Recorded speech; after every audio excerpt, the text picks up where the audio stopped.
سورہ اعراف آیت نمبر 204۔ اعوذ باللہ من الشیطان الرجیم، بسم اللہ الرحمن الرحیم۔ وَإِذَا قُرِئَ الْقُرْآنُ فَاسْتَمِعُوا لَهُ وَأَنصِتُوا لَعَلَّكُمْ تُرْحَمُونَ۔ جب قرآن پڑھا جائے تو خاموش رہو، غور سے سنو تاکہ تم پر رحم کیا جائے۔ جب قرآن پڑھا جائے تو خاموش رہو اور غور سے سنو تاکہ تم پر رحم کیا جائے۔ تو جب امام قرات کرے تو مقتدیوں کو خاموش رہنا چاہیے۔ امام قرات کرے تو مقتدیوں کو خاموش رہنا چاہیے، چاہے وہ سورہ فاتحہ ہے، کوئی سورت، ظاہر ہے سورہ فاتحہ بھی قرات ہی ہے۔ جب امام قرات کرے تو مقتدیوں کو خاموش ہو کے اس کو سننا چاہیے۔ مسلم شریف میں حدیث ہے 905، آپ علیہ السلام فرمایا وَإِذَا قَرَأَ الْإِمَامُ فَأَنصِتُوا، جب امام قرات کرے تم خاموش رہو۔ جب امام قرات کرے تم خاموش رہو۔ اور حضرت جابر بن عبداللہ صحابی ہیں، ترمذی شریف میں حدیث ہے، انہوں نے بتایا کہ سورہ فاتحہ نماز میں لازمی ہے، ہاں اگر تم امام کے پیچھے ہو پھر آپ نے نہیں پڑھنی۔ اور مسلم شریف میں حدیث ہے 1298، صحابی زید بن ثابت جنہوں نے قرآن پاک کو جمع کیا، حضرت ابوبکر صدیق رضی اللہ تعالیٰ عنہ کے کہنے پر ان سے پوچھا گیا کہ ہم امام کے پیچھے قرات کریں، فرمایا نہیں، امام کے پیچھے قرات نہیں کرنی۔ اور ابن ماجہ میں حدیث ہے 850، آپ علیہ السلام فرماتے امام کی قرات مقتدی کی قرات ہے۔ بخاری میں حدیث ہے کہ جس نے فاتحہ نہیں پڑھی اس کی نماز نہیں، جس نے فاتحہ نہیں پڑھی اس کی نماز نہیں۔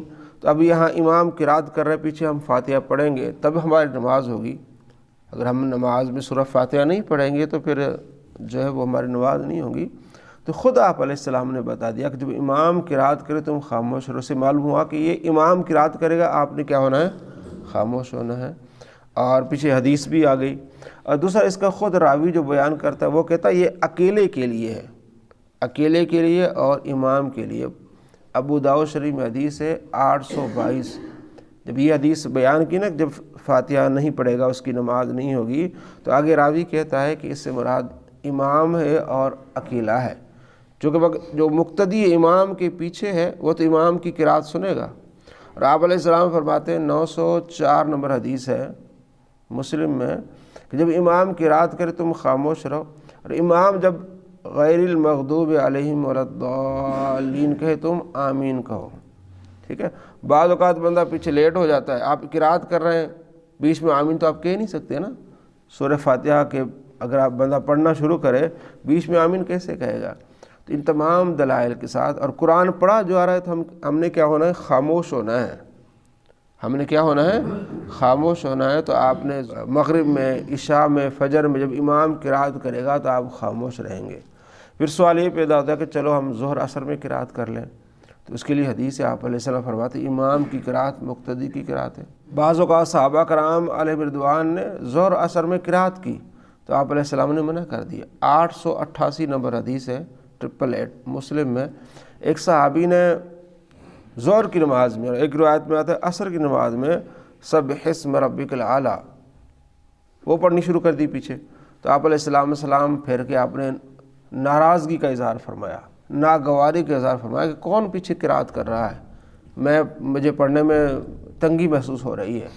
تو پیچھے سورہ اعلیٰ پڑھے یا سورہ فاتحہ پڑھے امام کو کیا ہو جائے گی؟ تنگی ہے، ظاہر ہے۔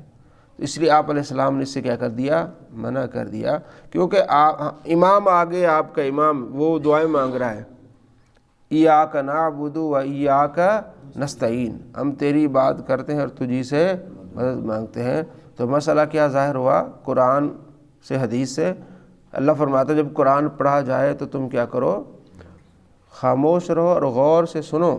ایک بندہ اگر پیچھے سورہ فاتحہ پڑھے گا، کوئی قرات امام قرات کر رہا ہے اور پیچھے بندہ پڑھ رہا ہے، خاموش تو نہیں ہو رہا، خاموش نہیں ہے نا، اب پڑھ رہا ہے پیچھے، اللہ کا حکم ہے کہ تم خاموش رہو اور سن بھی نہیں رہا۔ بھائی قرآن پاک کو توجہ سے سننا ہے اور کیا ہونا ہے؟ خاموش ہونا ہے، لعلکم ترحمون، تاکہ تم پر رحم کیا جائے۔ یہ مسلمانوں کو حکم ہے تاکہ تم پر کیا کیا جائے؟ رحم کیا جائے۔ کفار پر تو رحم ہے ہی نہیں نا۔ تو اسی لیے سورہ فاتحہ کا یہ ایک مسئلہ کہ جب امام قرات کرے آپ نے کیا ہونا ہے؟ خاموش رہنا ہے۔ مسلم شریف میں، ترمذی میں، نسائی میں، ابن ماجہ میں، ابو داؤد میں ان چیزوں کی پوری وضاحت ہے۔ جو اس کو فرض کہتے ہیں ان کے پاس کچھ دلائل ہیں، کمزور دلائل۔ مثلا ابو داؤد شریف میں حدیث ہے 823 اور 824، آپ علیہ السلام نے فجر میں نماز قرات کی، پیچھے صحابہ نے قرات کی، آپ علیہ السلام نے فرمایا کس نے قرات کی؟ انہوں نے کہا جی ہم نے۔